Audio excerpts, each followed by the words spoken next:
Hi and welcome to template development pattern number 2 on radial line development.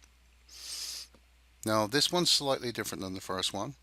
Um, Most of the dimensions are the same with the exception that we've got a frustum that comes down 1 inch from the left hand side at the top left hand of the cone. So we're going to draw that one on, and the easiest way to do it is to draw the cone as we did before. So we're going to grab a polyline, come down onto screen, hit your F9 if you have not already got it on, and then left click. Pull that away and we enter the same as before, which is Shift 2 to give us the @ sign, 2.5, 0 to go 2.5 inches across to the right on our screen. Next thing we're going to do is to come back an inch and go up 2.5 inches. So Shift 2 for the @ sign, -1 in the X, comma, and then 2.5 inches up, and that will give us our right hand side. Now we come back in this direction a 1/2 inch, and then we can just do C and close. Now again, first thing we do is to explode this thing. So I'm just going to hit the explode command, come down there and explode it. And it's for a slightly different reason this time. You see, this side over here, we've got a frustum that comes from this top corner down to a point 1 inch down from the top of the cone. So what we can do with this now exploded is to offset by a distance of 1, enter, this section downwards. Now once you've got that down there, it's just a simple thing to extend that over to there. So if you look at where the trim command is, the one below it that looks a bit similar, the icon looks similar, is extend. So we just left click it. Now first thing it wants to know is the object we're going to extend to. So we go to this left hand side, left click it, then right click it. And then we come up to this left hand side of the line we offset downwards and left click it. Now at that point we can do one of two things. We could draw a line from the top right down to there and trim these other two out, but basically we might as well just stretch them. Now to stretch them, we select both of these lines so that we both get both lots with blue grips up. And then once we've got the blue grips, we go to this top one, and if you hover over, you'll see it goes red, and then you click it, you left click it, then you move it down to this point there. Okay, now that's how you do that. So we just escape out of that to get rid of the grips and stuff. Just left click on this line and done. Basically, we just delete it. So that's the shape that we're going to be working with. It's still in parts, so we can do our extend up here with the fillet command, and then we're going to put the half circle on the base as before. Okay, so on the fillet command, we go over to fillet, leave it at radius of 0, and then left click and left click the two sides. You can see the green point where the apex is going to appear. That's our frustum cut, but that's the imaginary point that's the apex of the triangle. Next thing is get the circle, come over to the midpoint, come anywhere on the base there and select the midpoint, and then pull it over to the side, same as we did before. And this time we're going to trim it off, selecting the base, right click, and then left click the top of the circle. Now we're going to keep this one simple, so we're going to do another 12, okay, to go around here. So it's a 12 division giving you a half circle, so we want 6.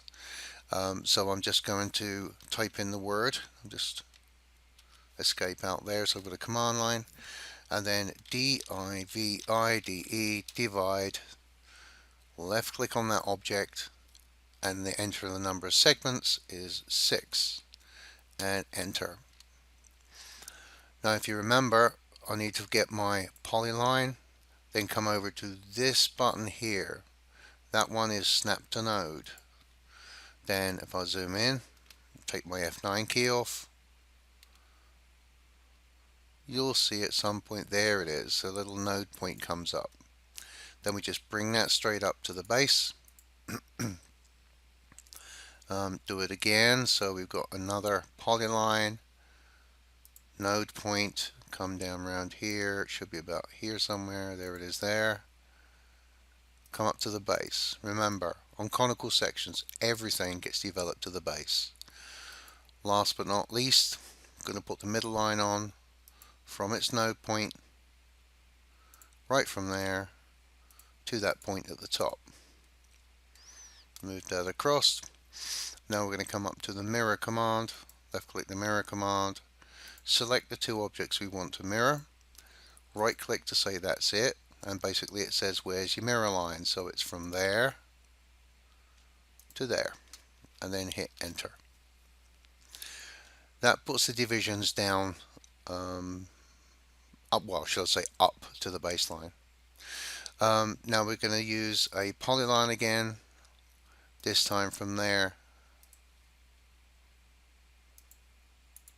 to the apex and back down, and then a single one on the center coming up to the apex, and then again do a mirror of these two outside lines around this point and enter.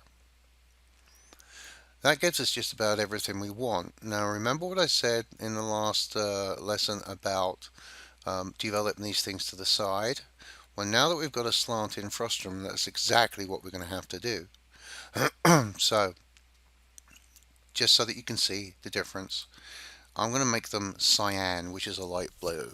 Okay, so I'm going to grab a polyline there, zoom in, get hold of the edge where the frustum touches that projection line up to the apex, bring it straight the way across and drop it on that sideline.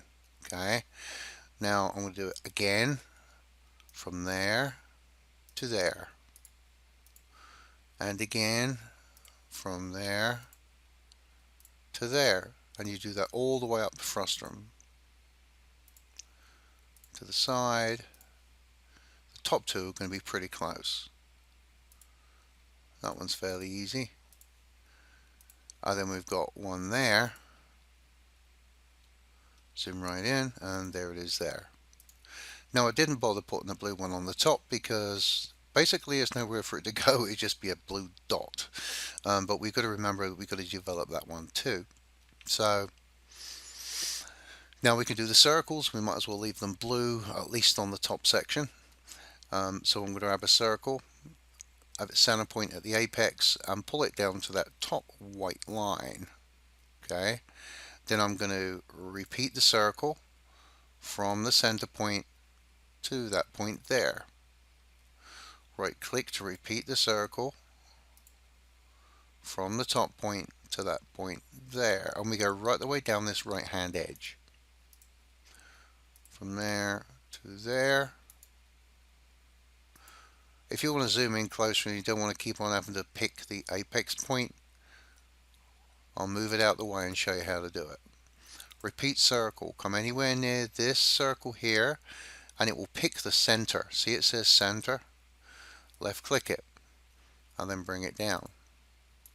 Right click, repeat circle, left click and bring it down. And the only other line is going to be this one here. I might as well turn that one back to white, and I'm just going to do my last circle right to there. Okay. Now I'm going to draw my normal center line, well, my normal line on, which is my start line. I'm just going to bring it down and slap it down there somewhere. Draw my circle for spacing all the way around the bottom. Doesn't matter which one you take because all of these segments should be the same length. And then I'm going to copy this circle from its center to that intersection there. And the second one, third, fourth, fifth, sixth, seventh, 8, 9, 10, 11, 12. Then from the apex point, grab a polyline and go down to the middle one there. Remember again, you've got that double overlap. Don't snatch it to that one there. Don't attach it to that. So I'm going to go from the mid to the apex. This is probably the quickest way of doing it. To the outside again in twos. So I'm just going to go from the outer edge, apex, to the outer again. Outer, apex, and outer again. Just a few more to go now.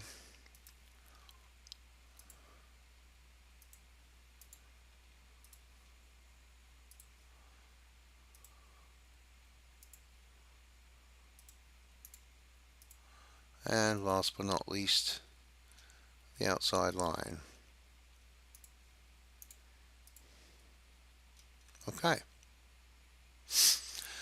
Now, like we've done in a number of other patterns, we always try to put the edge at the lowest point. That's the lowest side. That's a high side, that's a low side. If we have to join this thing together, we don't want too much welding, so we're going to start from there, which means basically this circle on that point. So I'm just going to change my color to red, get my polyline, start at the base, come up to my first line, then it's one up and one over, same as before, so it's one there, 2, 3, 4. And it was going to start to bend around now, then back down, out and across, etc. Right the way to the very edge as it starts to turn back round. Then we come down to there and simply go around from point to point around the base.